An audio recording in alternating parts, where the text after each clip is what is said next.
music in the park was light and cheerful, but the moment felt heavy with judgment. People turned their heads, some whispering, some laughing quietly. As a young woman spun across the wooden dance platform of a man everyone assumed was just a tired single dad. And standing a few steps away, her ex-boyfriend watched with a cruel smile, shaking his head in mockery. He laughed loudly enough for others to hear, convinced that she had fallen so far that this was the best she could do.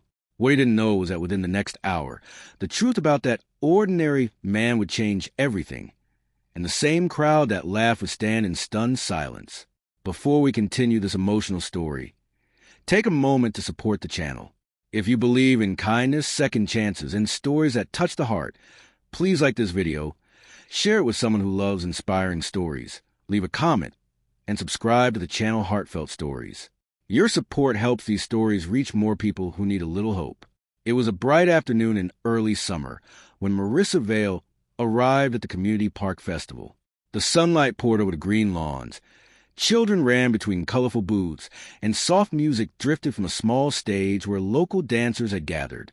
For most people, it was just another cheerful weekend event, but for Marissa it felt like a quiet battle with her past. Just 6 months earlier, her life had fallen apart. She had ended a long relationship with Adrian Cross, a man who had always cared more about appearances than about people. Adrian came from a wealthy background and believed success was measured by status, expensive cars, and the company you kept. For years, Marissa had tried to ignore the small humiliations, the way he corrected her in front of others, the way he judged strangers as if their worth could be measured in seconds. The final break came when Adrian told her, without hesitation, that she needed to aim higher in life if she wanted to stay beside him. Higher meant richer friends, fancier events, and a personality that fit neatly into his polished world.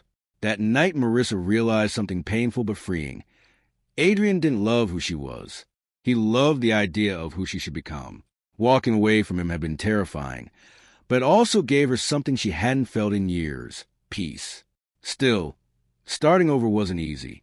Marissa had returned to small joys she once loved, like volunteering at community events and dancing. Dance had always been her quiet escape, a way to feel alive without needing approval from anyone else. That afternoon at the park, she stood near the dance platform, watching others move to the gentle rhythm of the music. Some couples danced with skill, others with laughter and awkward steps. It wasn't about perfection. It was about feeling the moment. That was when she noticed him. He stood at the edge of the platform holding the hand of a little girl, no older than 6. The child giggled as she tried to copy the dancers, twirling clumsily while her father watched with patient eyes.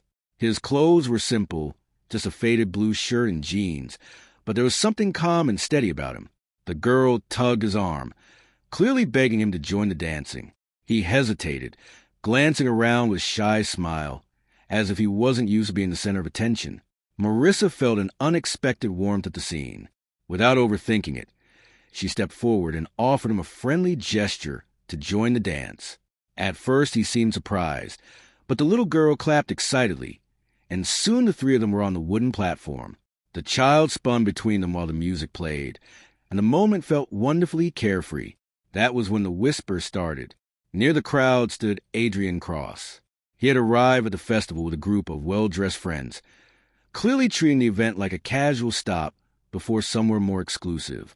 When his eyes landed on Marissa dancing with the quiet single father, his expression shifted from surprise to amusement.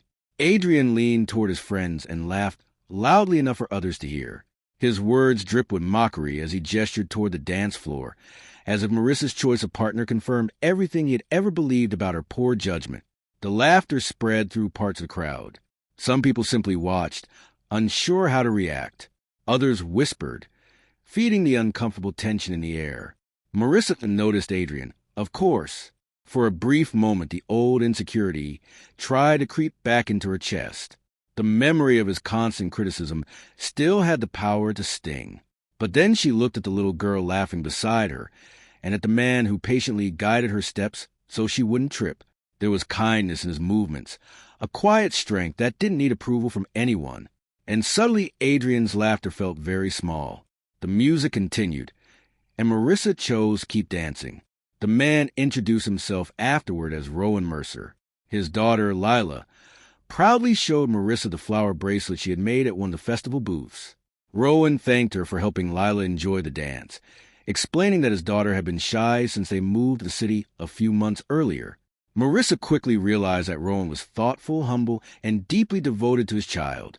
There was no arrogance in him, no need to impress anyone, just genuine warmth. Unfortunately, Adrian wasn't finished. He approached with a smug grin, clapping slowly as if mocking a performance. His words carried that familiar tone of superiority as he made a comment loud enough for nearby people to hear, suggesting that Marissa's standards had clearly dropped since their breakup. The crowd grew quiet. Rowan didn't react with anger. Instead, he simply placed a reassuring hand on his daughter's shoulder and stood calmly beside Marissa. There was dignity in the way he refused to play along with Adrian's cruelty. But Adrian continued, assuming the quiet man beside her was just another struggling parent trying to get through life. What Adrian didn't realize was that several festival organizers had just arrived near the stage. One of them spotted Rowan and immediately rushed forward with a bright expression of respect. Another followed, greeting him warmly and thanking him for attending the event. Within seconds, the atmosphere shifted. People nearby began whispering again, but this time the tone was different, confused, curious. Because Rowan Mercer wasn't just a random father from the park. He was a founder of Mercer Foundations, a charity organization responsible for funding community programs, schools, and shelters across the region. The very festival they were attending existed because his foundation had sponsored it. Rowan had chosen to attend quietly with his daughter, without publicity or attention. The realization spread to the crowd like a ripple. Adrian's confident smile slowly faded as the truth became clear. The man he had just mocked so publicly was someone widely respected not for wealth alone, but for the generosity that had transformed thousands of lives. But the most powerful part wasn't Rowan's success. It was the way he carried it. With humility, he didn't boast or confront Adrian. Instead, he simply thanked the organizers and knelt beside his daughter to adjust the flower bracelet she had been proudly showing off. The silence in the crowd felt heavier than any argument could have been. Adrian suddenly looked smaller than he ever had before, and Marissa felt something inside her finally settle. For years, Adrian had made her believe that worth came from status and approval. Yet the man standing beside her, who had quietly built something meaningful for others, had none of that arrogance. The truth was clear. Character mattered more than appearances. The festival continued with renewed energy. Children danced, music filled the air, and people who had once whispered now watched Rowan and Marissa with admiration. As the sun began to set, casting warm golden light across the park, Marissa realized how different life felt when she stopped chasing someone else's idea of success. She wasn't trying to impress anyone anymore. She was simply living, and sometimes that was enough to lead you to people who truly mattered. Before we reach the final moment of this story, we have a small request for you. If this story has touched your heart or reminded you that kindness and humility matter more than status, please take a moment to like the video, share it with someone who needs inspiration, and subscribe to Heartfelt Stories. And here is a special request for you.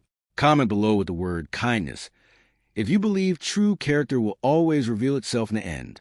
That evening, as the festival lights flickered on and the last song played softly through speakers, Rowan asked Marissa if she would like to dance once more, this time with Lila cheering him on from the side. Marissa laughed and stepped onto the platform again. There were no whispers now, only music.